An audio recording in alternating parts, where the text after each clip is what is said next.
আসসালামু আলাইকুম। আজকে অনেকদিন পর আমার রুমটাকে একটু ডেকোরেশন করব। তো সেজন্য প্রথমে আমি খুব সুন্দর একটা ফ্লোরাল প্রিন্টের একটা বিছানা চাদর বিছানায় বিছিয়ে দিলাম। আর সেম ডিজাইনের কার্টেনও নিয়ে নিলাম। একটা ঘরের বিছানা চাদর আর কার্টেন চেঞ্জ করলে ঘরের অর্ধেক সৌন্দর্যই বেড়ে যায়।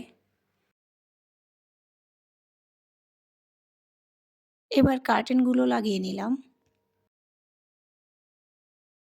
এই বেতের সোফাটা অনেকদিন থেকেই উইশ লিস্টে ছিল। ফাইনালি কিনে ফেললাম নিজের শখের সোফাটা। সাইডে একটা শেলফ দিয়ে দিলাম, এবার সেটাকেও একটু সাজিয়ে নিলাম।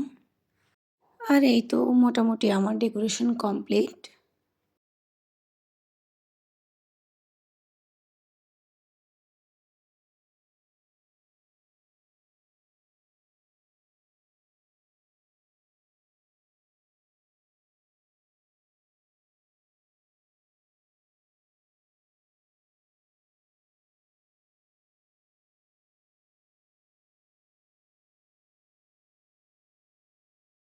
ডেকোরেশনটা কেমন হয়েছে অবশ্যই কমেন্ট করে জানাবেন। আজকের ভিডিও এই পর্যন্ত। সবাই ভালো থাকবেন। আল্লাহ হাফেজ।